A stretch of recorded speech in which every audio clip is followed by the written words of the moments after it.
Y se va a sumar ahora a la mesa, Moni, Martín Tetaz. Él es diputado nacional, es economista. Martín Tetaz, ¿cómo te va? Muy buenos días. Cris Datola te saluda. ¿Qué tal? Buenos días, chicos. ¿Cómo les va? Muy bien, gracias por sumarte acá a Pymes en la Red. Martín, vos sabés que, más allá de algunas declaraciones que hiciste esta semana, que después vamos a hablar, me acuerdo de una charla que tuvimos el año pasado donde hablábamos de la reforma laboral, algo que el ecosistema PYME le reclama siempre a la política, a la dirigencia política, una reforma laboral que les permita generar más empleo en nuestro país. Y vos me decías en esa charla, en esa entrevista, que hay que buscar muy bien el momento en cual vos tenés que hacer la reforma laboral, porque si estás en un momento de estanflación o de depreciación económica, por más que hagas la reforma laboral no se va a generar empleo porque las empresas no van a necesitar empleados. Entonces quiero preguntarte a vos, ¿qué opinás sobre el contexto en el que se podría llegar a dar esta reforma laboral? Tu opinión sobre esta reforma laboral en la ley bases, si es que se da primero en Senado, que se va a debatir la semana próxima, y seguramente, si se da, vuelva a diputados con las reformas que proponga el Senado. No, absolutamente, sí. Hay un problema y es que si vos hacías una reforma laboral en un momento de ciclo económico bajo y obviamente no había contratación de empleo porque cuando hay recesión, por más que el empleo me lo regales, no lo voy a contratar. Entonces el resultado es que se desprestigiaba la reforma.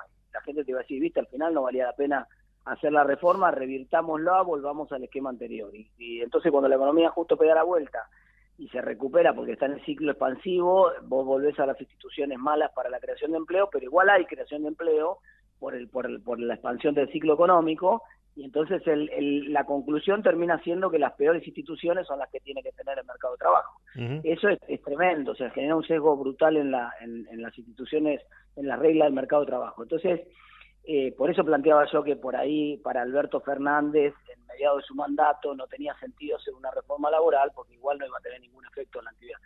Ahora, en el cambio de gestión aparece Milei en la escena. Bueno, obviamente, si esta reforma laboral hubiera salido en el mes de diciembre, hubiera sido una mala idea, porque obviamente esto ya lo estamos viendo, hay una contracción del empleo brutal, y seguramente hubiera sido muy fácil echarle la culpa a la reforma laboral de la contracción del empleo. Por fortuna va a ser al revés, o sea, finalmente entre la aprobación eventual del Senado esta semana que viene, más la promulgación que vuelve a diputados, la promulgación del presidente, hasta agosto no vamos a tener la ley funcionando. Uh-huh. Entonces, el impacto fuerte de caída del empleo que se vio en los primeros 2 trimestres ya ocurrió, ¿no?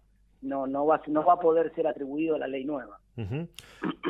¿Y cómo ves esta reforma laboral que se está dando? Porque empezó con varias modificaciones, varios artículos, y se fue modificando, se fue plasmando. ¿Cómo cómo la analizás vos desde tu perspectiva? Yo creo que está muy bien, que es la mejor reforma laboral que se hizo en los últimos 30 años en Argentina, y te voy a decir por qué. Porque cuando vos hablas con las pymes, el principal problema que te plantean las pymes es la incertidumbre que les da la eventualidad del pasivo laboral en el caso de una situación de un despido o de una persona que se quiere retirar de la empresa, ¿no? De la actividad.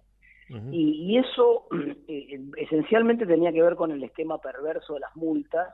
Las multas para las pymes terminaban significando que la indemnización tradicional de un sueldo por año trabajado se podía multiplicar hasta por 10 o por 15 veces, era una locura. Y por lo tanto los juicios terminaban llevándose puesta a la empresa. Entonces, eso se desarmó en la reforma laboral, y me parece que es la principal contribución. Hay un límite muy claro a las multas, y eso hace que la indemnización entonces vuelva al régimen normal que había previo a la reforma de la década del 90, tengamos un esquema de legislación laboral más parecido al que había durante los 80 o durante el principio de los 90. Uh-huh. Eso es muy bueno, y el segundo, me parece, avance importante es el periodo de prueba a 6 meses, ¿no? Uh-huh. Y en el caso de las pymes y de común acuerdo con el convenio puede extenderse un poco más. Entonces, ese periodo de prueba más extendido, además de ir en sintonía con lo que está pasando en los principales países del mundo. Hablaba yo hace unas semanas con el embajador de Noruega y me contaba que ya en Suecia y en Noruega se está discutiendo ya para extender a 1 año el periodo de prueba. Entonces, me parece que, sobre todo para las pymes, porque la empresa más grande viste, tiene un departamento de recursos humanos, Exacto. te testean, te hacen un montón de pruebas. Para cuando vos entraste, pasaste tantos filtros que ya valen esos filtros como un periodo de prueba. Pero en la pyme, viste, como se dice, en la cancha se ven los pingos, viste, en la pista se ven los pingos. En la pyme se ven los trabajadores y el compromiso con el trabajo, la capacidad de la persona, la voluntad para aprender, todo eso lo ves. Por supuesto, el trabajador nunca llega capacitado completamente, eso es parte del trabajo del empresario pyme, pero ahí te das cuenta en los primeros meses si tiene voluntad y capacidad para aprender, y entonces eso es importante, que el periodo de prueba se vaya a 6 meses y pueda extenderse un poco más de común acuerdo. Me parece que esos dos grandes cambios fueron muy importantes. Luego, claro, te quedás con el sinsabor de que nosotros habíamos puesto una ley antibloqueo dentro de la reforma laboral, Sí. habíamos puesto la educación como servicio esencial para limitar los paros en la educación, que nos parecía que era una cosa muy importante para la educación pública. Bueno, eso entonces no pasó finalmente, y uno se queda con las ganas de eso, ¿no? Absolutamente, sí. Otro ítem que te destaco de esta ley, que para mí también tiene algo positivo, que es blanquear un poco la situación y que un empresario pyme pueda contratar hasta 3 personas monotributistas, ¿no? Sobre todo para las MIPYME, las pequeñas, las micropyme, las empresas más chiquititas.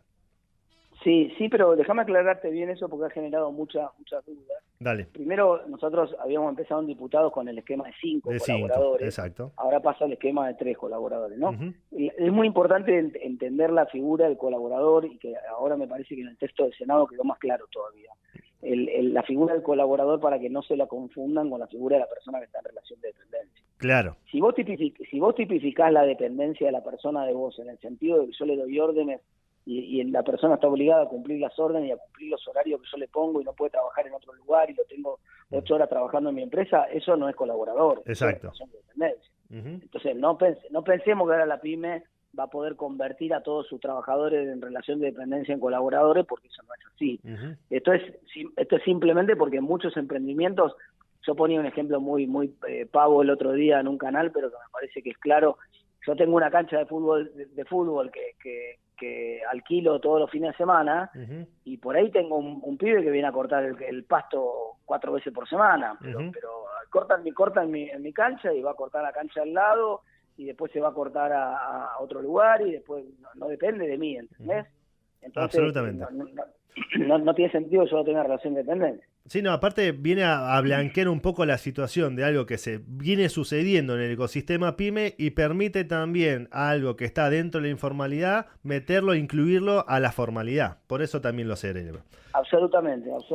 Sí. Yo creo que eso va a ser un golazo también. No.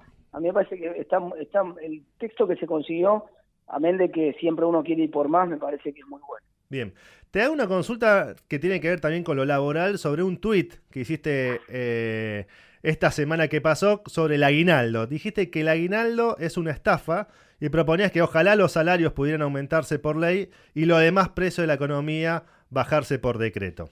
¿Qué quisiste decir? O sea, ¿realmente pensás que el aguinaldo es una estafa? ¿A dónde lo quisiste llevar?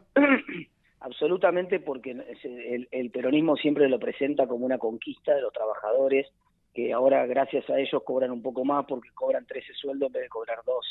Y esto es absolutamente falso. Es decir, el mercado determina el equilibrio de salario que te puede pagar tu empleador en función de tu productividad, y ese salario tiene es un salario por año de X cantidad de plata.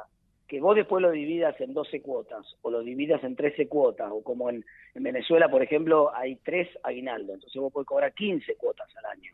Eso no quiere decir que ganes más, digamos. En Venezuela, ¿querés que te diga cuánto ganan? Ganan 2 mangos los trabajadores. Entonces, no sé, en Estados Unidos cobran una vez por semana en algunos lugares. Acá se cobra por quincena en otro laburo. Eso, la cantidad de veces que vos cobras no determina el monto total de tu salario. Entonces hay como por ahí la palabra estafa fue medio fuerte, hay como una ilusión del aguinaldo, ¿no? La ilusión de decir, mira, en realidad cobro un salario más. Mentira. Lo que te puede pagar el empleador no se puede agrandar por ley, porque eso depende de la productividad que vos generás. Imagínate qué bueno sería, me voy a un extremo, ¿no? Que uno pudiera decir, bueno, ¿por qué un aguinaldo solo? ¿Por qué no ponemos, como en Venezuela, 3 aguinaldos? ¿O por qué no ponemos 12 aguinaldos mejor? y que todo el mundo cada mes cobre un sueldo y un aguinaldo, ¿no? Sería espectacular, imagínate, explicaríamos los sueldos a todo el mundo. Pero hoy todo el mundo se da cuenta que eso no se puede hacer, que eso sería una locura y que en tanto y en cuanto el aumento de sueldo no tenga correlato de productividad no se podría pagar. Entonces, esto se da cuenta todo el mundo. Por eso lo que pasaría, si yo pusiera 12 aguinaldos, es que obviamente tu sueldo mensual se iría achicando con el paso del tiempo y finalmente vos cobrarías lo mismo a la larga, solo que lo cobrarías en la forma de un sueldo más un aguinaldo, en vez de cobrarlo como un sueldo total, ¿entendés? Entonces, este es el punto que hacía yo. No nos comamos la mague, que es el gran beneficio que nos dieron los peronistas, porque no es así. Eso no quiere decir, como Pablo Moyano lo agarró de rebote y dijo, no, entonces quieren eliminar el aguinaldo. No, pará, no tengas el vivo, porque ninguno dijo de eliminar el aguinaldo, nada que ver. Estamos diciendo no quieran hacer creer que esto es un aumento de sueldo, porque no es cierto. No, un aumento de sueldo sí lo veo yo, quizás entiendo el punto al que vas, discrepo por momentos en que, bueno, esto está regulado, es por ley y termina siendo regulado por el Estado Nacional de que existe un tercer sueldo, un sueldo número 13 que sería el SAC o el aguinaldo. Más allá de lo que un empresario pyme pueda pagar, porque acá hay una puja también, que está también, si vos vas a términos conceptuales, el empresario pyme o cualquier empresario, no el pyme, va a querer que su empleado trabaje más y pagarle menos, y el empleado va a querer trabajar menos y cobrar más. Bueno, ahí... Bueno, pero para eso está...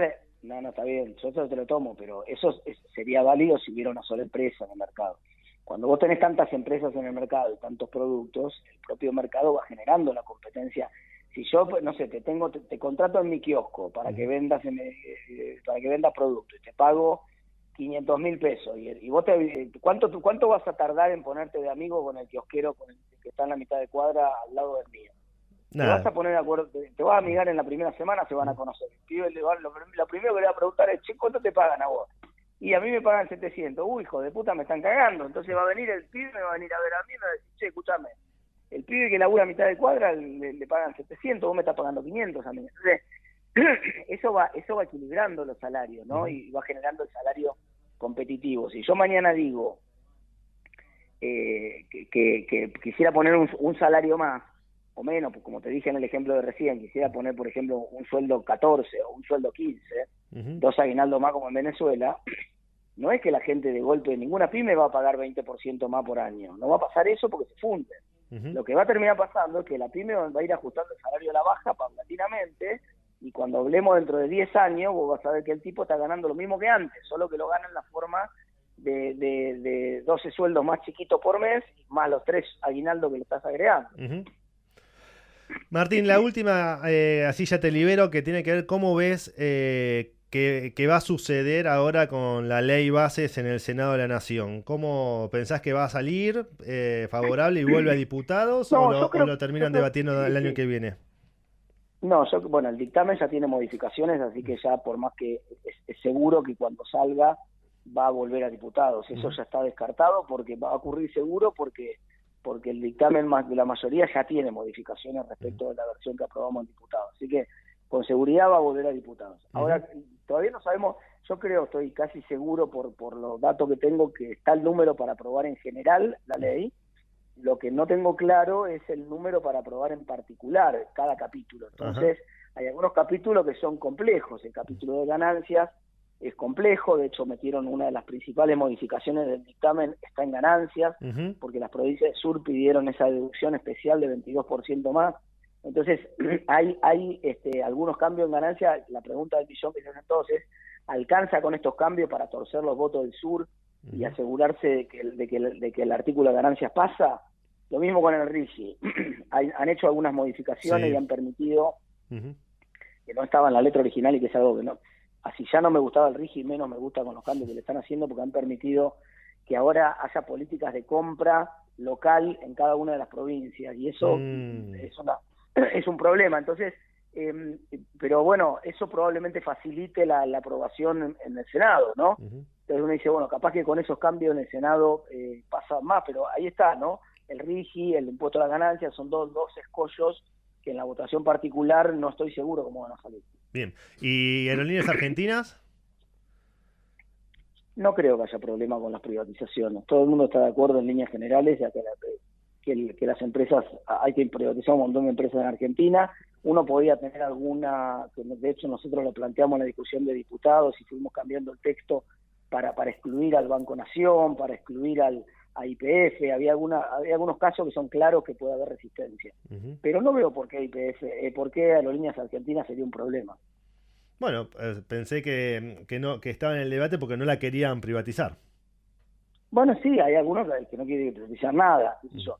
Pero lo que me refiero es que no, por lo menos en toda la discusión que tuvimos nosotros en diputados, no había tensión de ningún sector de decir, che, todas las otras sí, pero Aerolíneas no. Lo que tenías era gente que te decía ninguna, y gente que como nosotros te decía, mirá, sí, hay empresas que hay que privatizar, discutamos la lista, y esa fue la discusión central de estos 4 meses, una de las principales discusiones de los 4 meses que la ley estuvo en diputados, ¿no? Se fue primero en una lista, acordate, de 41 empresas, después esa lista se achicó, después finalmente terminan saliendo prácticamente 11 empresas, y no está ahí, no está IPF y no está el Banco Nación. Exactamente. Martín, muchísimas gracias por tu tiempo, ¿eh? Bueno, muchas gracias, nos vemos, hasta luego. Un placer, fue Martín Tetaz, diputado nacional.